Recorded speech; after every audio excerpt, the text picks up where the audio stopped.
Okay, welcome back. So today we are moving on to the next parts of building the engine block.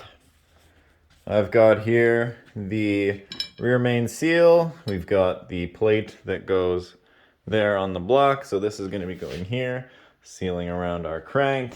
We're going to use a little bit of RTV around here to make sure that seals perfectly. And we're going to put assembly lube between the crank and the inner lip of our rear main seal. Now, if you've never seen one of these, on the inside, it's got a spring here. You can see the spring that holds this tight to the crank, and the outer part of it is some sort of metal or very hard plastic, it looks like. So this is going to be pushed in here. I'm going to try and do that nice and flat. I'll probably try and grab something circular and we can hammer that in. So what we've got here, and what we're going to do first is install the actual seal. We've got our gasket maker here. Open that up, nice and fresh. Screw on the cap. And we're just going to do very light bead around in here. And that should be good. So give that a push. Starts coming out. Beautiful. And here we go. So I'm just going to put dabs in all four sort of corners and use my hand. Actually, this is applying really well. I like this Permatex stuff. That actually goes very nice. So keep on going. So we have a nice even amount. Set this to the side because it's going to keep squirting. All right, and then you just want to take your finger and go around.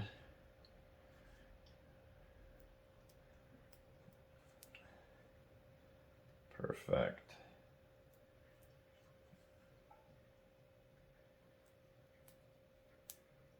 That's looking awesome. So there we are. We've got that in there. We've got the wide angle going on, so let me get close up for you. It's just a very smooth, thin layer around it. Looks nice and flush.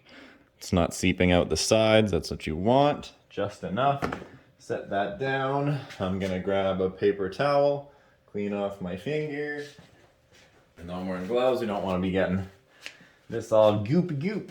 All right, so now that's clean. I've grabbed a piece of wood and rubber mallet. I'm going to use this to help hammer it in. And as well, I'm going to be nice and I'm going to put the national at the bottom. It doesn't matter. It's a perfect circle.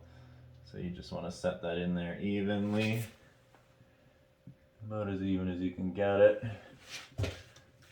Grab your flat piece of wood and try hitting that in the middle first, and then this way.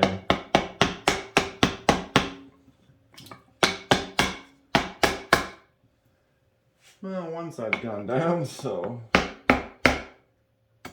we need more on this side.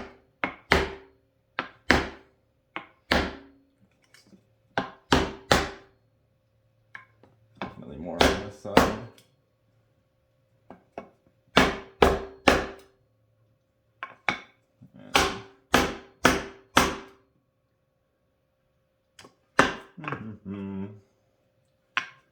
So far, so good.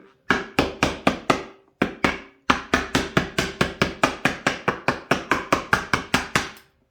take a look at that. Now, obviously you want this to be on a solid surface. This has two dowels in it, so if you lay it on the floor, it's not perfectly level. That's why I'm putting it on this. It's got a little bit of flex, but it's pretty smooth. All right, wipe off the excess gasket maker that may have came out. And now this is in there. It's actually looking pretty smooth. Check it from the side. Make sure that everything is perfectly flush.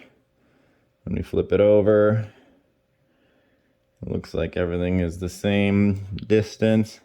And you can see the gasket maker isn't pushing out. It's just a nice, perfect amount. That's what we want. So now this is in. Perfect. I'm gonna set this to the side. I'll let this dry a little bit so the gasket maker can kind of tack onto this before we try and push it over the actual crank. But that's next, is putting this on the crank. So we're gonna put some more gasket maker here. Our kit, this is a Felpro gasket. The kit comes with a tiny sort of paper gasket for here. So we're gonna put a little bit of RTV, our paper gasket, and then put this on to the actual crank with a little bit of assembly lube around here. If you're doing this on an engine, like if you're just replacing the rear main seal, engines in the car, you're gonna start it up right away, you can just use motor oil. But since this is gonna be sitting for a little bit, we're gonna use assembly lube or anything like that that's going to last for a while. I've heard grease works as well, just something like that, because this does need to be lubricated. The crank screw is gonna be spinning, so you wouldn't want it to grab and spin and destroy your seal. So you do need some lube around here before it actually seals. I just want to show you, these are the gaskets that come with the kit. This looking one, this looking one, this looking one. None of those fit a B16. Like, look at this. What? Way too small. It looks like it would maybe make sense, but it doesn't line up. And this one does not line up. And this one here makes no sense at all. But whatever. You just use some RTV around here. It'll seal it. Even from the factory, they just use Honda Bond or whatever. So I'm not sure what the fuck Felpro's thinking with these. Normally they're on top of the gasket game, but these don't fucking fit. Maybe B16 is just use this, and this is for like some other engine. I don't know. But we're gonna go ahead and put our bead of RTV here. Push it on there with some oil in there. Let's do it. All right, so I'm applying our assembly lube. Just a bit there on the crank. And I gotta figure out a way to get my finger in here. All right. So we're gonna put some right around the crank. And just use the leftover here on the actual seal. A little bit. Make sure both sides are lubricated.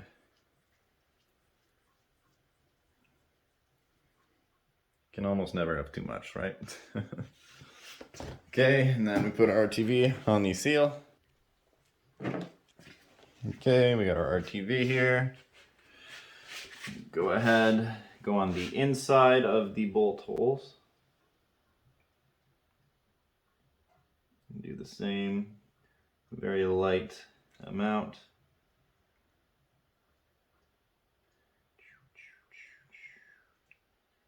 Back and forth action here. Oops. I'm gonna go to the inside here. Maybe spread that out there.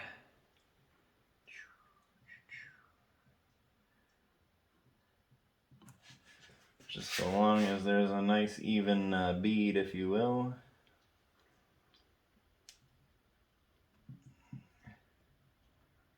All right. So that's in place.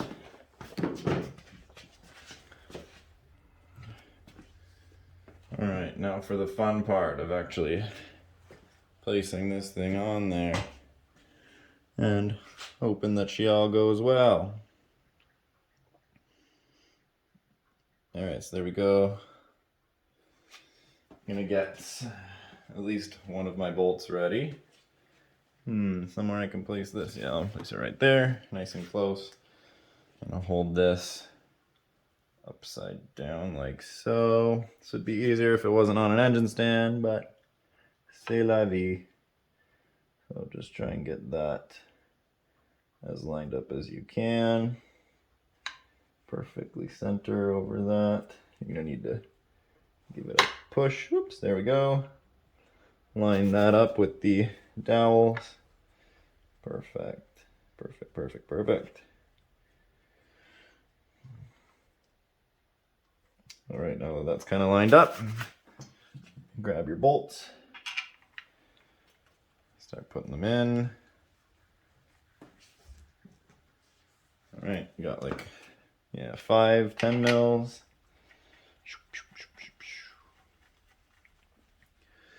And we're gonna get sneaky in there with our hands. Oops. This is, well, not a job for someone with big meaty claws, because you probably won't reach in here with it on an engine stand, at least not this one. Okay, reach in here. Bam, bam, bam. And then once these are all in, you just tighten them all down, and your rear main seal is installed. Simple as that. Simple if you have it on an engine stand. God damn it! Okay, so I just went ahead and took my 10mm wrench and tightened these all down. I think the torque spec is like 17 mils, but you can do this by hand. And there we go. That's on perfectly flush. And let me show you. You know you've put the right amount of RTV when it seeps out just a little bit, the tiniest amount of it. You can kind of see in here too, tiniest amount. That's exactly what you want. That's in. All our bolts are tight. A little bit of RTV came out here. I just wiped that down there. This is on here perfectly. This is nice and flush. Beautiful. Oops, am I even showing you? This is very flush. Nice, ready to go.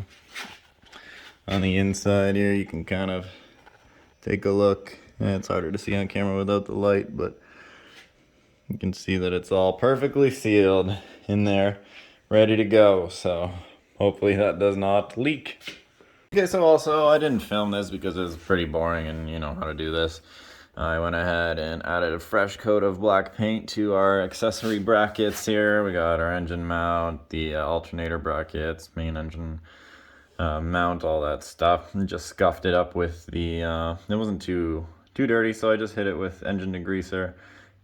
Got a scuffing pad and wiped away any loose dirt or grease. And then we put on our black rust paint that we've been using for pretty much everything we painted black on this whole build has been using the rust paint. So bam, nice fresh coat of paint on that. And our block is off to the side because next up it is going to be putting the rods into the pistons. Okay, so we're back in the garage today. We're still working on getting the pistons and the wrist pins installed onto our rods. I tried taking these home, putting the rod in the oven and putting the pin in the freezer to slide them through, but this one was sort of the best one. This is as far in as it went, so most of the way, but it wound up stopping short because it didn't get heated up enough.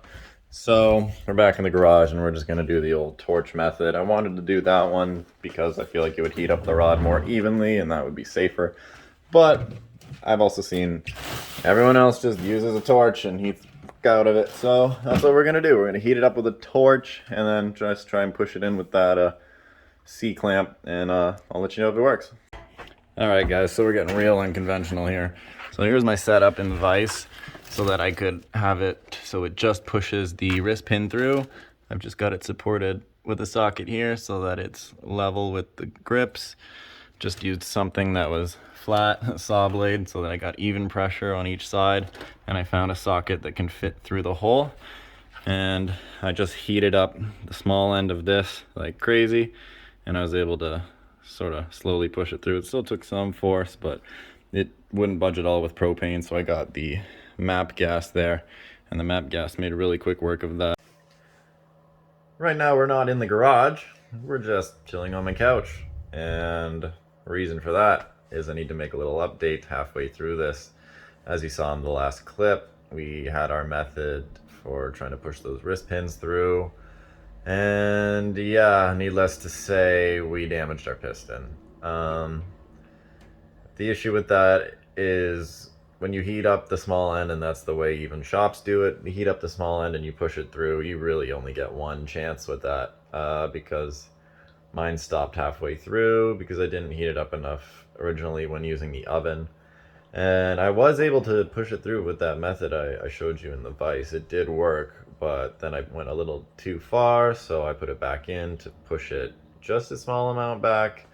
And I guess I had heated it up too much or too many times, and that wound up making it so it didn't want to budge, and I put a little too much pressure, and where the piston rings sit, it crumpled them. So we're not going to be able to use that piston, and I just decided, I looked on eBay and I found someone selling 4 used pistons that are already in the rods with the caps that match and everything.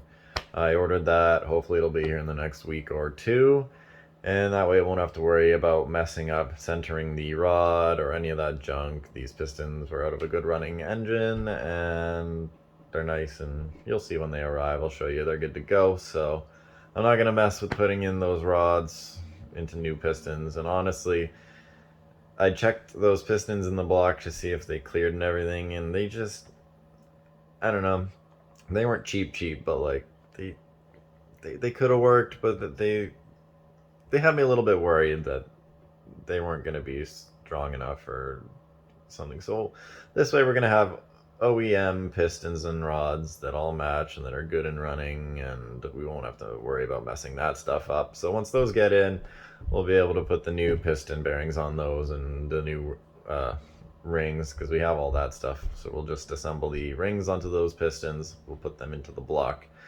and we'll be good to go from there. I don't know if that's going to be the next clip, because now we're just waiting on car parts. So this might conclude this video. I need to wait about a week for these next things to arrive. We got some gaskets, we've got the tool to lap our valves, lots of stuff that we'll be able to do soon once it actually comes in, but kind of just a waiting game now. I'm going to go to the garage tomorrow, and that will be maybe doing some painting, some little odds and ends. I've got ball joints to install, so I might make just a little video of doing small jobs like that, little work here and there and whatnot, but I'll hopefully have everything ready to get the rest of the engine assembled soon. When you ask me to bring that guacamole to the party, I'll say no. If you ask me bring the guacamole to the party, I'll say no, that shit's too expensive.